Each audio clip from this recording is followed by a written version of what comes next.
Hello बच्चों, हमारी class में आपका हार्दिक स्वागत है। आज हम स्टार्ट करने जा रहे हैं 12th की सीरीज। 12th की सीरीज में सबसे पहले हम ऐसे टॉपिक पढ़ेंगे जैसे कि आपने पहले क्लास 12th के सिलेबस के डिटेल टॉपिक वाइज जो मार्क डिस्ट्रीब्यूशन है, कौन सा टॉपिक कितने नंबर का कितने मार्क्स का आता है, वो मैंने डिटेल से डिस्कशन उसका किया है। आप अगर देखना चाहो तो पीछे की क्लास 12th में सिलेबस के नाम से डाली हुई है। आज हम करेंगे स्टार्ट उसको 12th मैथ्स को। सबसे पहले हम स्टार्ट करेंगे मैट्रिक्स, क्योंकि देखो जैसे फर्स्ट टॉपिक जो आपका है वो relation and function, relation and function.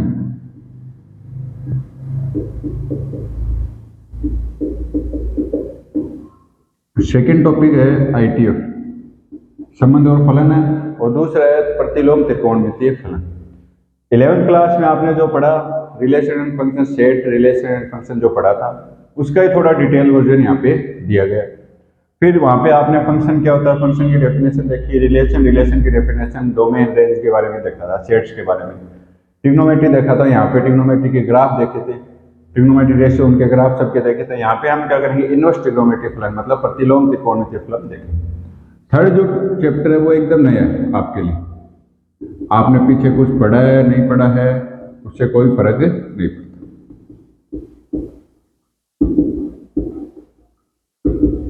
Matrix, matrices या मैट्रिक्स या डिटरमिनेंट मतलब आव्यूह और सारणिक, आव्यूह एवं सारणिक।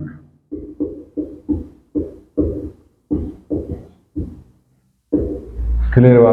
ये दोनों जो चारों चैप्टर जो है वो कम से कम 18 to 20 मार्क्स है, मतलब आपके टोटल जो पेपर आएगा एग्जाम में वो टोटल 25%, 25% को कवर करते हैं।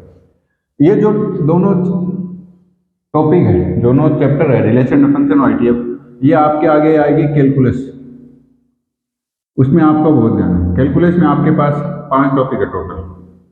कैलकुलस में कितने टॉपिक है? 5। जैसे सबसे पहले क्या है, कंटिन्यूटी एंड डिफरेंशिएबिलिटी, 5वां है।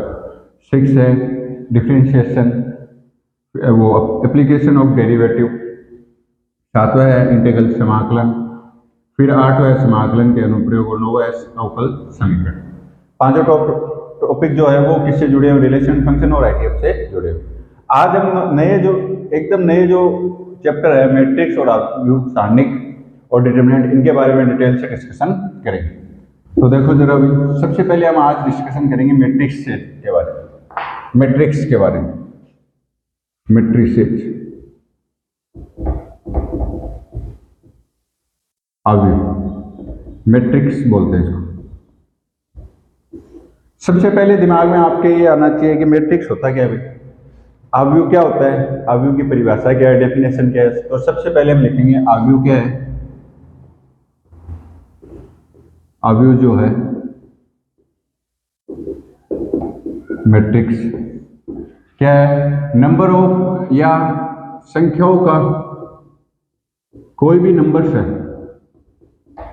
उनको एक आयत के रूप में लिखना, आयताकार क्रम विन्यास है, संख्याओं का आयताकार क्रम विन्यास है, विन्यास यानी अरेंजमेंट। या हम क्या बोलते हैं, नंबर्स का क्या है, rectangular, rectangular order of arrangement, arrangement है। क्लियर? अब बात आती है कि ये होता है क्या भाई, रेक्टेंगुलर अरेंजमेंट क्या चीज है। तो एग्जांपल के तौर पर आपको आप जैसे 3 लड़के ए बी सी, तीनों लड़कों को दुकान से कोई चीज लाने के लिए भेजा, चावल लाने के लिए भेजा, चीनी के लिए भेजा, और एक को चाय के, मतलब हर एक लड़के को चावल चीनी चाय के लिए भेजा। ये मान लो कि 3 कोई पर्सन है, तो पहले को बोला कि तुम्हें तो 5 किलो तो चावल लाने, 2 किलो चीनी लानी और 3 किलो चाय लानी, राइस, शुगर और टी। फिर है बी को बोला कि 2 किलो आपको 2 किलो चावल लाने, 3 किलो चीनी लानी है और 1 किलो चाय लानी है। तीसरे को बोला कि 3 किलो चीनी है, 2 किलो चावल है, 3 किलो चावल है, 2 किलो चीनी है और 5 किलो चाय है। क्लियर है बात? तो अगर ये इन्हीं को हम क्या करें, एक आयताकार हो गए ना भाई, वर्ग बन रहा है तो वर्ग क्या होता है, आयतित होता है, स्क्वायर क्या होता है, रेक्टेंगल होता है। तो जब हम देखेंगे तो अगर इनको एक नंबर्स में लिखते हैं, जैसे ये हटा दो और ये साइड हटा दो, तो ये नंबर्स ही तो होते हैं। ये क्या है, रेक्टेंगुलर अरेंजमेंट हो गया ना, ये आयताकार क्रम विन्यास। या आपको ये बोल देते हैं कि चाय शामिल है, चावल और चीनी की बात करें, अगर इस चीज की बात करें तो देखो, तो ऐसी कोई भी चीज को अरेंजमेंट करने के लिए किसका काम आता है, आयु का यूज होता है। अब जो बात आती है कि इनमें जो ये नंबर्स हैं ये क्या होते हैं, और इनमें जो जो हॉरिजॉन्टल लाइंस है ना उनको क्या कहते हैं, वर्टिकल जो लाइन है उनको क्या कहते हैं। हॉरिजॉन्टल जो लाइन है, हॉरिजॉन्टल मतलब क्षैतिज रेखाएं, क्षैतिज रेखाएं जो होती है वो क्या कहलाती है, क्षैतिज रेखाएं। क्षैतिज रेखाएं क्या होगी, रो, उसको क्या बोलेंगे, रो बोलेंगे, या पंक्ति बोलेंगे, क्या बोलेंगे, पंक्ति। जो वर्टिकल लाइन है, ऊर्ध्वाधर रेखाएं है, वर्टिकल लाइन, उसको क्या बोलेंगे, ऊर्ध्वाधर। ऊर्ध्वाधर जो लाइंस होगी उसको क्या बोलेंगे, कॉलम बोलेंगे। क्या बोलते हैं, कॉलम या स्तंभ, स्तंभ बोलते हैं। क्लियर है बात। तो आपने देखा भी होगा कि मकानों में, जैसे कोई मकान मान लो नक्शा बनाते हैं तो उसके चारों तरफ जो कॉलम खड़े होते हैं ना, ऐसे जैसे ये कोई कॉलम हो गया, ये खड़े ना, तो मतलब सीधी एक वर्टिकल लाइन, जैसे मैंने ये रखा क्षैतिज ओरिजेंटल हाथ में, नहीं मेरा हाथ देखो ओरिजेंटल टाइप में हो तो वो हमेशा पंक्ति होगी, रो होगी। और जैसे ये रेक्टेंगल वर्टिकल फॉर्म में है तो ये हमेशा क्या होगा, कॉलम होगा, स्तंभ होगा। अब इसी के आधार पर क्या होता है कि अवयव का क्या बनाया जाता है, क्रम बनाया जाता है। ये जो पंक्ति और स्तंभ है ये मिलके क्या बनाते हैं, क्रम बनाते हैं, ऑर्डर बनाते हैं। जैसे एग्जांपल अगर मैं बताऊं आपको, देखो अगर मान लो कोई अवयव लिखता है, अवयव को सबसे पहले तो अवयव को कैपिटल लेटर से प्रदर्शित करते हैं। अवयव को कैपिटल लेटर जैसे ए है, बी है, एक्स है, वाई है, डैश डैश, कैपिटल लेटर से व्यक्त करते हैं या डिनोट करते हैं, व्यक्त करते, डिनोट करते हैं। क्लियर बात। तो साथ साथ में मीडियम कोई भी हो, इंग्लिश हो या हिंदी, दोनों को मैं साथ लेके चल रहा हूँ, तो मेरे हिसाब से आपको कोई प्रॉब्लम नहीं होनी चाहिए। उसके बाद जैसे अवयव को कैपिटल लेटर से प्रेजेंट करते हैं, और अवयव के जो एलिमेंट है ना, एलिमेंट जो होते हैं, जैसे चावल चीनी कितने कितने केजी लानी है, क्वांटिटी जो होती है वो क्या कहलाते हैं, उसके अवयव कहलाते हैं। अवयव के अवयव या element of matrix, elements, elements को हमेशा किससे प्रेजेंट करते हैं, कैपिटल स्मॉल लेटर से, स्मॉल लेटर से व्यक्त करते हैं। जैसे एग्जांपल के तौर पर मैं अगर कोई एक मैट्रिक्स लिखता हूँ, जैसे 1 2 3 4 5 6, यहाँ आप देखोगे कि इसकी रो क्या है भाई, पंक्ति कितनी है, एक पंक्ति और दो पंक्ति। पंक्ति तो कितनी हो गई, रो कितनी हो गई, यहाँ पे पंक्ति या रो कितनी हो गई, 2 हो गई। और स्तंभ क्या हो गया, स्तंभ हो गया आपका कॉलम बी। कॉलम कितना हो गया, कॉलम बताओ भाई क्या होगा, कॉलम, कॉलम हो जाएगा आपका 3, C1 C2 और C3, 3 कॉलम, और रो की कितनी हो गई, R1 और R2। क्लियर है। तो जो यहां से हम जो क्वेश्चन बनते हैं, ये 1 2 3 3 4 6, ये तो क्या है, अवयव के एलिमेंट है, एलिमेंट्स ऑफ मैट्रिक्स है, 1 है, 2 है, 5 है। जो आयताकार रेक्टेंगल और ये ब्रैकेट है ना, इसके अंदर जितने भी नंबर्स हो गए या कोई भी अल्फाबेट हो, वो सारे क्या होंगे, मैट्रिक्स के एलिमेंट होंगे, अवयव के अवयव होंगे। ये कोई मैट्रिक्स है पूरा, इसमें 3 तो स्तंभ और 2 कॉलम है। अब बात आती है कि इसके बाद एक क्वेश्चन बनता है सबसे पहला, और जो आपके बोर्ड एग्जाम में हमेशा पूछा जाता है। पहला क्वेश्चन यहाँ से ये बनता है कि अवयव की कोटि क्या होती है, order of matrix, order of matrix क्या होती है। ऑर्डर ऑफ मैट्रिक्स होती है हमेशा, सबसे पहले याद रखना, इसमें ऑर्डर भी इंपॉर्टेंट है। क्यों, क्योंकि पंक्तियों की संख्या हमेशा क्या आएगी, पहले पंक्तियों की संख्या, पंक्तियों की संख्या इंटू स्तंभों की संख्या। अगर स्तंभ इंटू पंक्ति कर देंगे तो यहाँ पे क्या आ जाएगा, ऑर्डर इनका चेंज हो जाएगा। क्लियर है बात। जैसे पंक्ति कितनी है, यहाँ पे 2 है, और स्तंभ कितना है, 3 है, तो 2 इंटू 3, ये अवयव का क्या होता है, कोटि होती है। फिर है अवयव में, अवयवों की संख्या, अवयव में अवयवों की संख्या,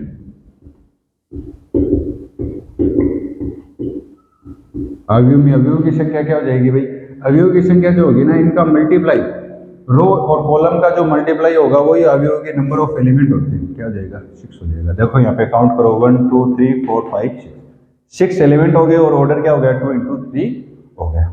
यहाँ देखो जैसे एक आपको एलिमेंट को प्रदर्शित या एलिमेंट को पहचाने आइडेंटिटी करने का तरीका भी आना चाहिए। जैसे देखो यहाँ पे ये रो कौन सी है, फर्स्ट रो फर्स्ट कॉलम, इसको क्या बोलते हैं, फर्स्ट रो सेकंड कॉलम, इसको first row third column. Column कितने हैं, 3 है तो थर्ड तक जाएगी। यहाँ पे 2 1 second row first column, second row second column और second row. Small A letter से इसके एलिमेंट को रिप्रेजेंट व्यक्त किया जाता है या प्रदर्शित किया जाता है। अब इसके बाद में देखो एक अवयव का हम थोड़ा सा एक जनरल फॉर्म बनाते हैं। यहाँ से अवयव की कोटि पता चल गई, अवयव में अवयव की संख्या आपको मालूम होगी।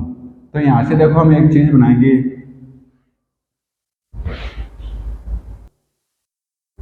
देखो अब यहाँ से एक मैं अवयव मैट्रिक्स बनाता हूँ। जैसे एग्जांपल के तौर पर ए है, अगर मुझे 3 इंटू 3 का बनाना है तो कितने कॉलम लेने पड़ेंगे। ये फर्स्ट रो चल रही है, first row first column, first row second column, first row third column. ये है first second row first column, दूसरी पंक्ति पहला स्तंभ, दूसरी पंक्ति दूसरा स्तंभ, दूसरी पंक्ति तीसरा स्तंभ, फिर 3 पंक्ति, तीसरी पंक्ति तीसरा स्तंभ, तीसरी पंक्ति दूसरा स्तंभ और तीसरी पंक्ति तीसरा स्तंभ। यहाँ देखो पंक्ति भी 3 और स्तंभ भी। यहाँ पे एन पंक्ति एम, जो रो है पंक्ति जो होती है ना रो पंक्ति, उसको हमेशा किससे रिप्रेजेंट करते हैं, एम से लिखते हैं। और स्तंभ को किससे लिखते हैं, एन से लिखते हैं, एन से डिनोट करते हैं स्तंभ को। स्तंभ को किससे रिप्रेजेंट डिनोट करते हैं, एच। क्लियर है बात। जो यहाँ पे A11, A12, A13, A21, अगर इसका शॉर्ट फॉर्म लिखूं तो क्या लिखूंगा, AIJ लिखूंगा। AIJ लिखा मतलब AIJ, आई और जे यहाँ के पे क्या है, पंक्ति और स्तंभ है, रो और कॉलम, और ऑर्डर क्या हो जाएगा यहाँ पे M इंटू। क्लियर बात। M और N यहाँ पे क्या है 3 इंटू 3। इसको इस प्रकार से कोई भी मैट्रिक्स को एक शॉर्ट फॉर्म में डिनोट करना हो, एक सीधा लिखना हो कि कितना भी बड़ा मैट्रिक्स हो, इसको अगर एक नंबर्स में एक एलिमेंट द्वारा पूरे मैट्रिक्स को रिप्रेजेंट करने का तरीका। क्लियर है बात। जैसे यहाँ पे अगर आई और जे के यहाँ पे वेर जहां जहां AIJ क्या है भाई, IV पंक्ति, IV पंक्ति, जेवा स्तंभ, जेवा स्तंभ का अवयव। क्लियर है बात। IV पंक्ति प्लस जेवा स्तंभ का अवयव। आई तो क्या है यहाँ पे रो काउंट करना है, रो को मानना है, और जे क्या है यहाँ पे कॉलम यानी स्तंभ को मानना है। क्लियर है बात। जहाँ पे एग्जाम्पल के तौर पर अगर मैं यहाँ पे लिखूं A11, A11 का क्या मतलब हुआ, फर्स्ट रो IV पंक्ति पहली पंक्ति पहला स्तंभ A1, A12 पहली पंक्ति दूसरा स्तंभ, A13 पहली पंक्ति तीसरा स्तंभ। तो इस तरीके से हम इनको रिप्रेजेंट करेंगे। फिर आता है मैट्रिक्स का, अभी पीछे हिंदी में लिखा था, अब इंग्लिश में, order of matrix. Order of जो मैट्रिक्स होगा वो क्या होगा, M इंटू N, और यहाँ पे ऑर्डर ऑफ मैट्रिक्स कितना है 3 इंटू 3। फिर लिखेंगे number of elements, number of elements, अभी पीछे लिखा था मैंने हिंदी में, क्या लिखा था बताओ, नंबर ऑफ एलिमेंट्स, अवयव में अवयव की संख्या इन मैट्रिक्स। इन मैट्रिक्स क्या होता है, M इंटू N, M ही होता है, मतलब 3 इंटू 3 क्या हो जाएगा 9 हो जाएगा। ठीक है, 9 ही है। क्लियर है बात। तो इस तरीके से हम किसी भी मैट्रिक्स को बना सकते हैं। जैसे यहाँ पे अगर मैं ये लिख दूँ, कैसे एलिमेंट को कैसे, AIJ इज इक्वल टू मान लो कि 2I प्लस J। तो अगर मैं आपको ये बोलूँ A22 निकालो, A22 का मतलब पहला जो नंबर होता है वो हमेशा किसका होता है, रो का होता है, I का होता है, और सेकंड जो होता है वो J का होता है। तो 2I की जगह भी 2 पुट करना है, वैल्यू रखनी है 2, तो 4 प्लस 2 क्या आ जाएगा 6 से। क्लियर है बात। तो इस तरीके से हम मैट्रिक्स का ऑर्डर देखा, फिर number of element in matrix देखे, अवयव को किस प्रकार रिप्रेजेंट करे थे, ये 3-4 चीजें देखी। तो देखो हम क्या कर रहे हैं कि एक एक चीज, एक एक जो चीज है मैट्रिक्स को, उसको एक ढंग से रिप्रेजेंट आपको कर रहे हैं। और यही चीज मैं 5 मिनट में बता सकता हूँ, लेकिन मैं सभी बच्चों को एक साथ लेके चलो। मैं ये मानता हूँ किसी को आपको एकदम जीरो से स्टार्ट किया है यहाँ से, तो आप अगर यहाँ से स्टार्ट करोगे तो कोई भी, मैं ये चाहता हूँ कि हर एक बच्चा 90 प्लस या 100 आउट ऑफ 100 स्कोर करें। ऐसी मेहनत में आपको ये कराऊँ कि आप 100 आउट ऑफ 100 भी स्कोर कर पाओ। तो ऐसे ही क्लासेज ऐसे देखने के लिए हमारे साथ जुड़े रहे। अभी हमने स्टार्ट किया, फर्स्ट चैप्टर स्टार्ट किया। फिर हम देखेंगे भाई type of matrix. Types of matrix.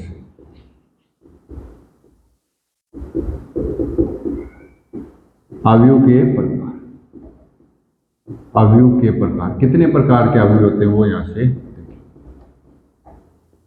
तो सिंपल सिंपल चीजें हैं। सबसे पहले हम यहां से देखेंगे स्तंभ मैट्रिक्स या स्तंभ मैट्रिक्स ले लो, स्तंभ अवयव, कॉलम मैट्रिक्स। देखो जहां पे ये नाम है ना स्तंभ, मतलब स्तंभ नाम आ गया तो उसमें कितने स्तंभ होने चाहिए, कितने कॉलम होने चाहिए, एक कॉलम होना चाहिए, सिर्फ एक। A matrix is said to be column matrix if column of number of column is 1। Column स्तंभों की संख्या क्या होनी चाहिए, एक। अवयव, यदि किसी अवयव में केवल एक स्तंभ, किसी अवयव में केवल एक स्तंभ हो, पंक्ति कितनी भी हो चाहिए, मैं बात यहाँ पे सिर्फ क्या कर रहा हूँ, स्तंभ की कर रहा हूँ, कॉलम की बात कर रहा हूँ। स्तंभ अवयव कहलाता है, स्तंभ अवयव कहलाता है, अवयव कहलाता है। क्लियर बात। स्तंभ अवयव का मीन, जैसे ए लिखा मैंने 1 2 3, यहाँ देखो आप इससे समझोगे कि इसमें रो तो कितनी है, 3 है, जबकि कॉलम क्या है, 1। अगर बी को मैट्रिक्स लिखता हूं मैं, ए बी सी और डी, यहाँ देखो रो कितनी है भाई, 1 2 3 और 4, 4 तो पंक्ति है और स्तंभ कितना है, 1। तो ये क्या हो गया, स्तंभ जब देखोगे स्तंभ अवयव में स्तंभ क्या होंगे, सिर्फ कॉलम क्या होंगे, 1 होगा। फिर आता है सेकंड पंक्ति अवयव, तो इससे आप समझ गए होंगे, पंक्ति अवयव या रो मैट्रिक्स। क्या होता है, रो मैट्रिक्स। पंक्ति अवयव क्या होता है, अगर कोई केवल क्या हो, एक ऐसा अवयव जिसमें केवल क्या हो, केवल एक पंक्ति हो, पंक्ति कितनी हो, रो कितनी हो, एक, केवल एक पंक्ति। तो एग्जांपल के तौर पर अगर मैं लिखूं, ए कोई सेट लिखता हूं, जैसे यही सेम लिख दूं 1 2 3। अब यहाँ देखो रो तो सिर्फ 1 है, कॉलम कितनी हो गई, फर्स्ट सेकंड थर्ड, 1 इंटू, ये ऑर्डर हो गया, इसका ऑर्डर साथ में लिखा जाता है। बी लिखूं, जैसे ये सेम लिख रहा हूं मैं, ए बी, जिसे आप आसानी से समझ पाओ, अंडरस्टैंड कर पाओ, 1 इंटू 4, मतलब रो तो 1 और कॉलम कितने हो गए, 4। तो फिर इसके बाद में एक और आता है, देखो स्तंभ अवयव केवल एक स्तंभ, ओनली 1 कॉलम, रो मैट्रिक्स मतलब ओनली 1 रो। फिर आता है वर्ग अवयव,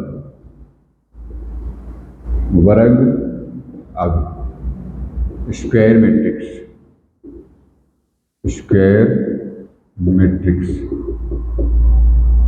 वह अवयव जिसमें केवल, या कौन सा अवयव, स्क्वायर क्या होता है, पहले तो देखो स्क्वायर का मतलब क्या होता है, जिसकी साइड क्या हो, चारों साइड क्या हो, इक्वल हो, 4 साइड्स क्या हो, आर इक्वल, जितने भी साइड्स है वो सभी क्या होनी चाहिए, इक्वल। वैसे यहाँ पे इक्वल है, तो ये रो मैट्रिक्स जो होता है, मैट्रिक्स में क्या लेते हैं काम में, एक तो पंक्ति लेते हैं और एक स्तंभ लेते हैं। पंक्ति और स्तंभ क्या आ जाएगा बताओ भाई, स्क्वायर मैट्रिक्स में पंक्ति और स्तंभ क्या आएगा, बराबर आ जाएंगे, क्योंकि अगर ये दोनों बराबर होंगे तो वो कौन सा मैट्रिक्स कहलाएगा, स्क्वायर मैट्रिक्स कहलाएगा। वह अवयव जिसमें पंक्तियों की संख्या, पंक्तियों व स्तंभों की संख्या समान, वह अवयव जिसमें पंक्तियों व स्तंभों की संख्या समान,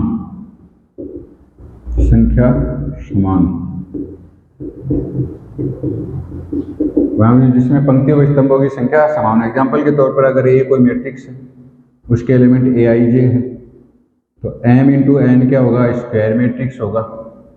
स्क्वायर मैट्रिक्स मतलब वर्ग अवयव, स्क्वायर मैट्रिक्स होगा, कब होगा, if M is equal to N, क्या हो, एम बराबर क्या हो जाए, एन, अर्थात, और यह था, मतलब दूसरी डेफिनेशन आती है इस प्रकार, ये मैंने थ्योरेटिकल लिखा है और ये मैंने डिनोट जैसे करते हैं मैट्रिक्स को, उसके फॉर्म में आपको लिख दिया। फिर अगर एग्जांपल के तौर पर अगर कोई मैट्रिक्स लिखता हूं मैं, यहाँ पे देखो, यही देखो मैं, स्तंभ अवयव लिखता हूँ, वर्ग अवयव लिखता हूँ, वर्ग अवयव, जैसे एग्जांपल के तौर पर अगर कोई ए मैट्रिक्स लिखूँ मैं, यहाँ लिखूँ 1 2 3 4, तो इसका ऑर्डर देखो आप, रो कितनी है, यहाँ से काउंट करो, फर्स्ट सेकंड, नीचे से ऊपर आते हैं तब तो रो के नंबर होंगे, ऐसे चलते हैं तब कॉलम आएगा। तो 1 और हॉरिजॉन्टल वर्टिकल जब चलते हैं ना सीधी लाइन में तब तो रो काउंट होती है, और हॉरिजॉन्टल चलते हैं तब कॉलम काउंट होती है। तो ये तो हो गया R1 और ये हो गया R, ये हो गया C1 और ये C2। तो कितनी हो गई 2 इंटू, तो देखो यहाँ पे 2 ही रो या 2 ही कॉलम।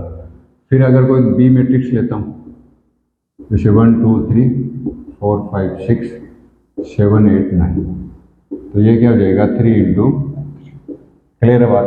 तो ये 3 गुणा 3 का मैट्रिक्स हो जाएगा। ये कौन सा अवयव कहलाएगा, वर्ग अवयव कहलाएगा।